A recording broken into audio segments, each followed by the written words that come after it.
Hello, my name is Penny Christensen, and I want to share a project that I worked from beginning to end with you.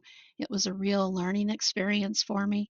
It was adopting the learning management system in a new district, a district that had not had an LMS before.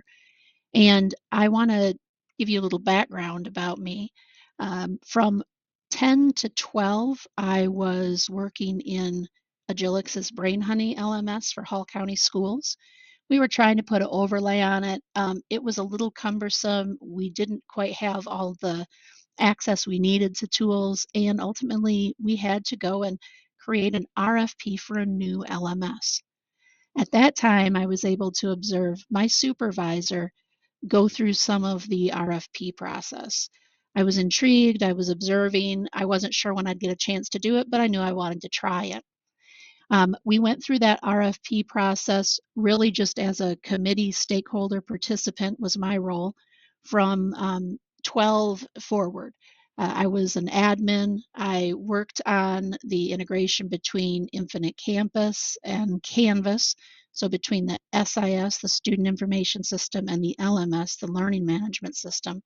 And I became quite familiar with that over that decade. When I had an opportunity to come to a district that wanted to adopt an LMS, I felt really confident. I know what I want an LMS to do. I know what I need it to do integration wise with an SIS. And I was open to it not being the same LMS I'd used before because I knew that was part of the process. You can't go in with that preconceived, here's what we're going to get. We bring stakeholders in and find a consensus and get what we get. Um, in my first year in a new district, I was also able to leverage some of the state virtual learning content through their instance of Canvas that they made available to us, and that played a little bit of a role. And from adoption forward, I've been one of 3 admin, 2 instructional admin who have worked with Canvas LMS and Infinite Campus SIS in a different configuration. And that's one thing that you'll find that each school district or each instance of Canvas or any LMS has a unique integration with their SIS. So there's a lot to learn. I'd love to connect with you, and let's go ahead and start with this next slide. I always try and give this as context because what we're looking at when we are in instructional technology is kind of all of technology because that's how people see us. Instructional technologists are teachers that are in the technology realm. And so sometimes we're a safe place for teachers to ask or maybe even give feedback to, right? And I always like to make this distinction. It's a little bit of what we can control as instructional technology personnel and what is larger technology infrastructure. There's technology that makes your work easier. So we're talking about productivity suites like Microsoft or Google. We're talking about communication like email and what is the district communication? What do we put on our websites? There might be district or school dashboards. There might be a portal like a ClassLink or a Clever that you go through. Um, Media center management tools, and then, of course, HR tools. And then the information systems, think student information, think ticketing when things are need to be addressed through maintenance or technology. Student records, of course, is big, rostering and gradebook. That's how we all get paid. But on this side, the technology that helps us better teach and learn, this is really the sweet spot of instructional technology. So, of course, the LMS here is a huge part of that, but not all districts have an LMS, right? Um, do know that if you want to undertake this, this will be something that has wider stakeholders than you've ever implemented. It's not like buying a WeVideo or just kind of like another subscription of BrainPop or Newsella. So this is very integral in the whole technology ecosystem. Learning resources, think databases, think digital content that's aligned to standards, any online resources for students. In the production tools, we want students to create also. And for that, we might get some of those smaller subscriptions, right? The things that sometimes become popular but then get replaced by something else. Those are much smaller scale implementations, and you won't need to involve the type of stakeholders at different levels over an extended period of time to adopt those. And of course, assessment tools really matter in K-12, and that's a whole different category, as you can see. When you look at this LMS selection process that I was able to lead, the first thing you need to find out is, do we need an LMS? And there was some groundwork done by my supervisor before I was hired that leadership had expressed a need for an LMS. So that's your first step. Um, the very next thing that we needed to do when we came on was we needed to write an RFP, a request for proposal. So above a certain dollar threshold in Georgia, you have to have multiple source. You can't have sole source vendors. And so you write an RFP saying, here's what we want this thing to do. And then you allow vendors with products to respond to you. So in order to do that, you really have to go cross department. You have to make sure that you have technology stakeholders you can touch base with repeatedly, you can go back to, you can ask for guidance.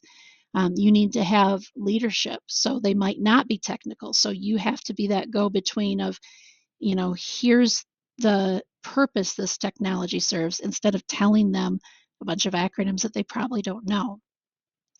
So we formatted our own. We probably requested 10 from neighboring or similar districts, and we got 8. That was super helpful. So know that you can ask other people for those things.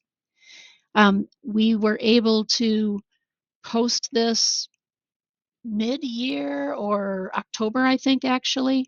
And to do that, to get to that, we had to go ahead and know who our key players were. So, new to the district, we had somebody who had come up in the district help us kind of identify those folks.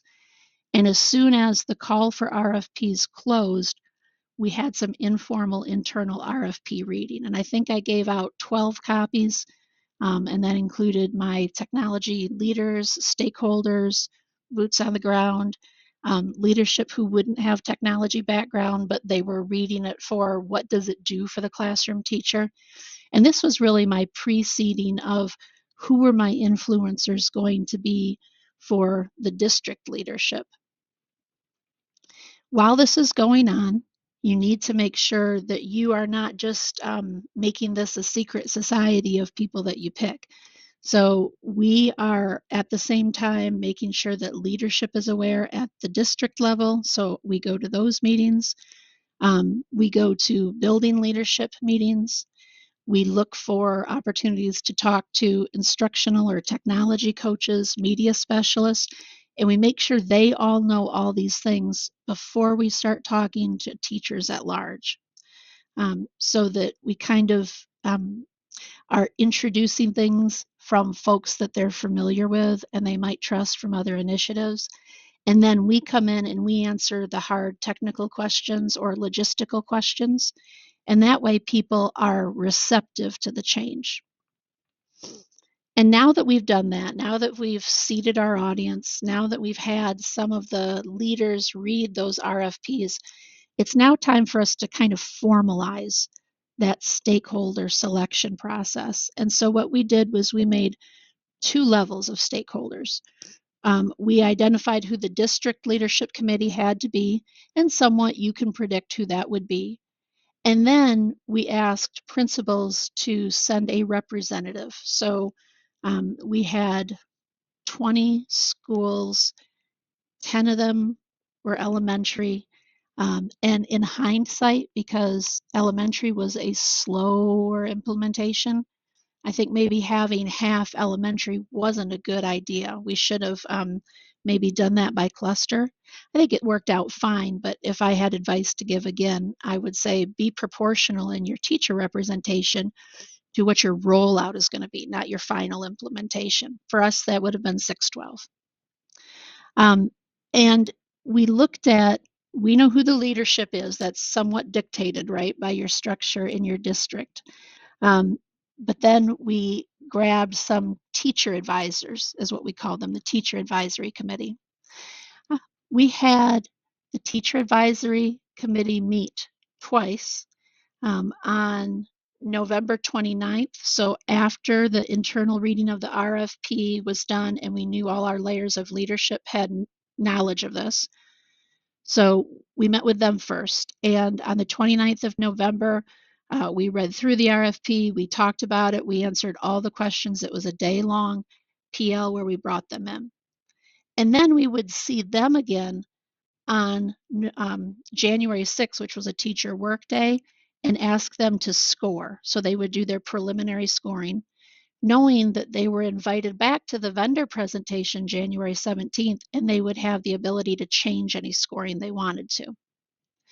Um, in the capacity of the vendor presentations, what we did was we made the district committee kind of the center of the fishbowl. The vendor presented, the district leadership wrapped around, and then the teacher advisory committee was observing. Now, the district leadership, we communicated with them asynchronously in the opt-in process. On December 19th, we shared with them via email the timeline, who was on the teacher advisory committee, what their initial meeting thoughts were, and we kept that just general. We invited them to that because that was at a central location. A few of them came and just observed. That was nice. And then we met again with the district leadership in, I don't remember when it was, I think earlier in the month December, and we kind of walked them through the functions of an LMS, like from their perspective, what does it get them? What does it benefit the district? Because they will have a different, wider lens than a teacher in a classroom. So we tried to inform them, and we had some good literature, some good research. We always include Gartner. So we look at the 4 quadrants. And once we had kind of stepped through that, those teacher advisory committees, district leadership meetings, that was such a important lift that you don't mind how heavy or long it is. So that is well worth your time there. We were able to schedule and hold those vendor selections presentations. Um, that happened in January, and in by April 20th, so all our tabulations happened through February. In March, we knew who it was. We had to work up the contract. There's always some little things that you might need to negotiate from your district or school about what the contract wording says, maybe for the state that you're in. Um, and then we wrote up a presentation for our supervisor to give in the April board meeting. So appreciate in September to April, we got all of this done within that short of an amount of time. I don't recommend that, but I do recommend this type of sequence. So another facet of this, and all of these are going on at once, right, is the rollout, onboarding, implementation.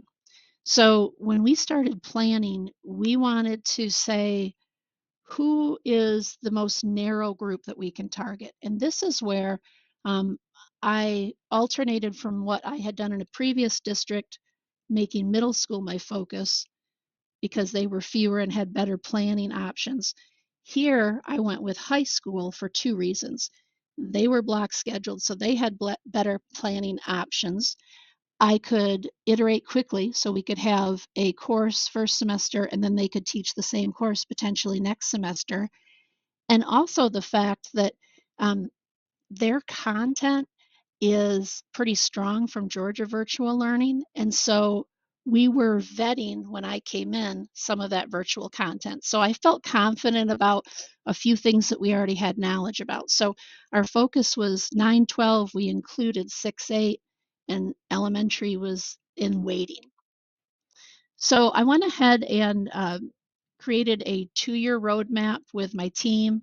We made sure to note who was involved, um, what their job was. And so that looks like, what does teaching and learning do? What does tech integration do? What does the technology department do? What are secondary teachers doing? What are elementary teachers doing? So that along the way for 2 years, you'd see where things were going to happen. Did it change? Of course it changed.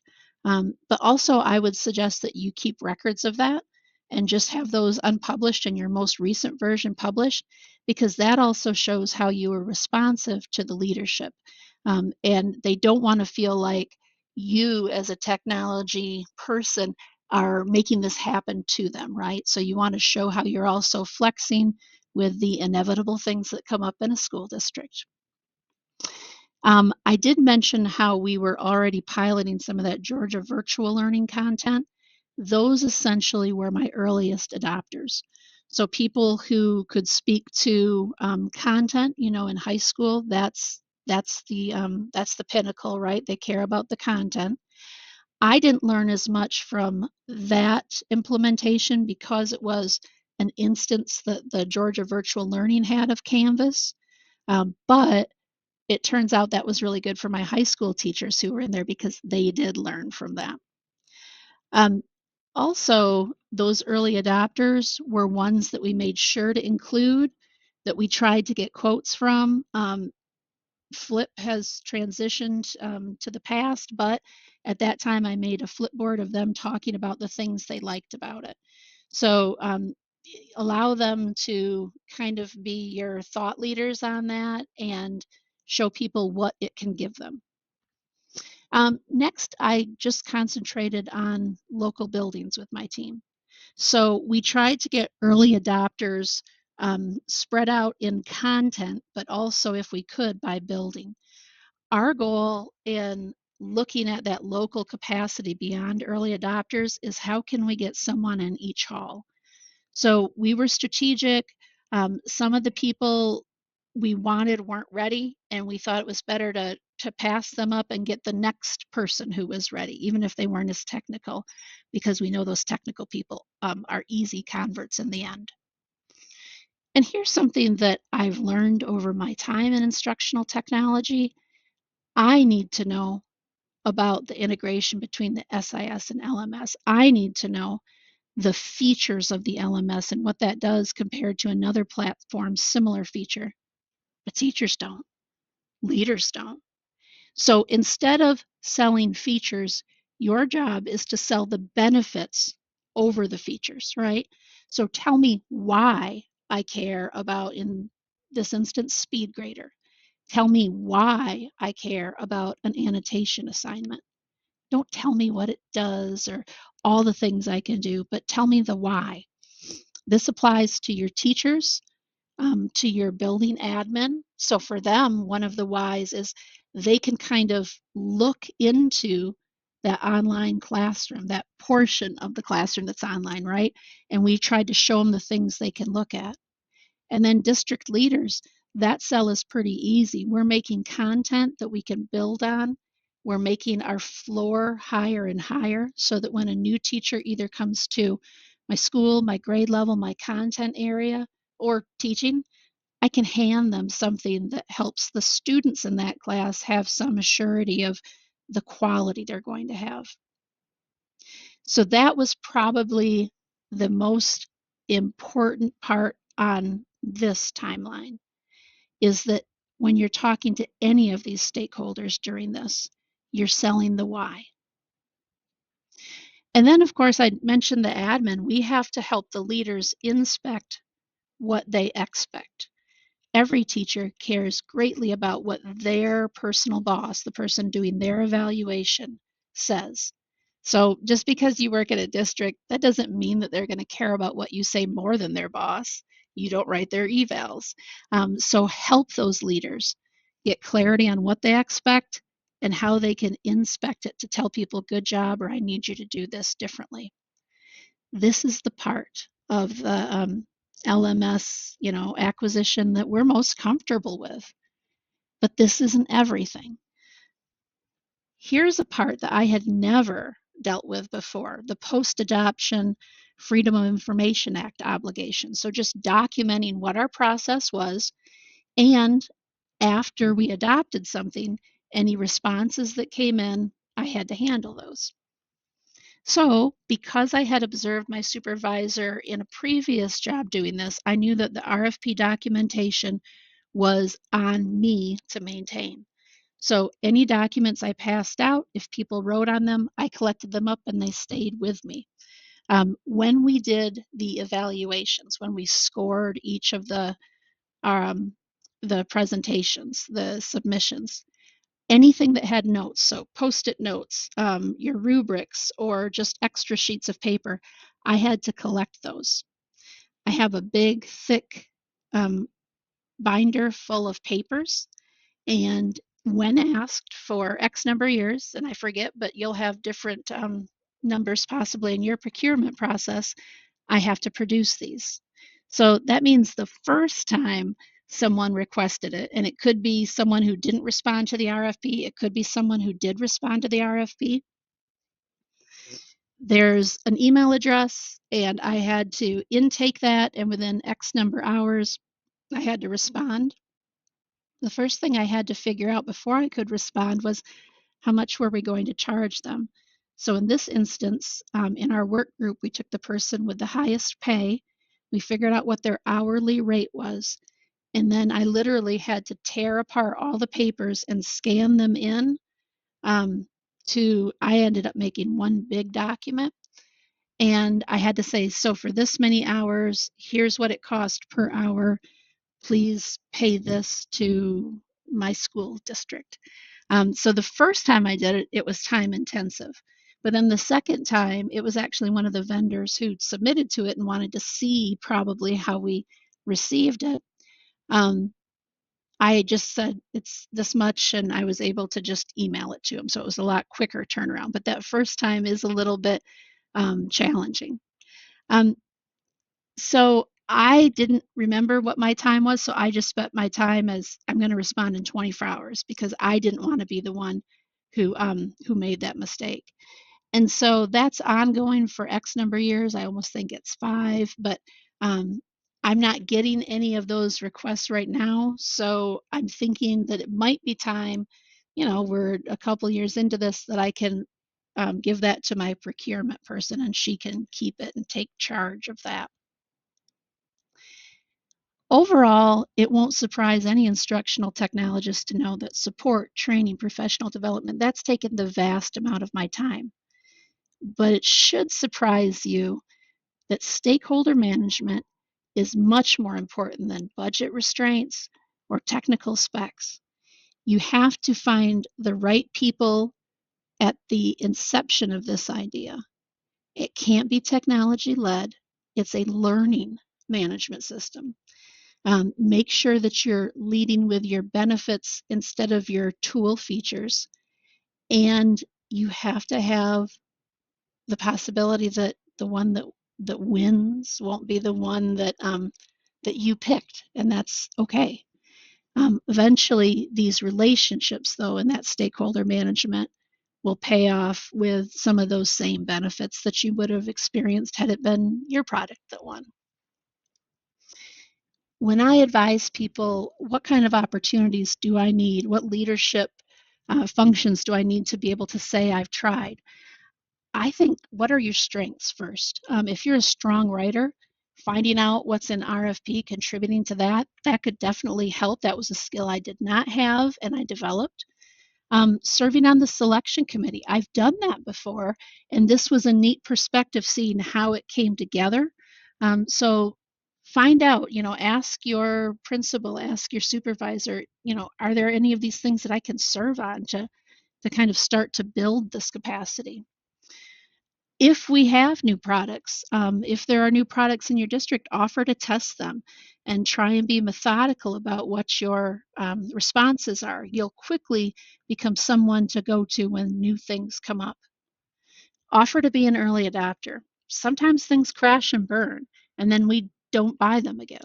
But a lot of times you can kind of shape how people do things in these tools. Of course, are you the one person on the hallway? Probably if you're watching this. So be ready to be local support, to contribute, to support the people you work with who have your kids in your hall, and to work with instructional technology. And maybe you even want to help instructional technology or the technology department set up that new environment. That was a fun new experience for me, also, that I'll save for another time. I'd love to connect. I've got some experiences to share, and I'd really like to hear some of yours. Thank you so much.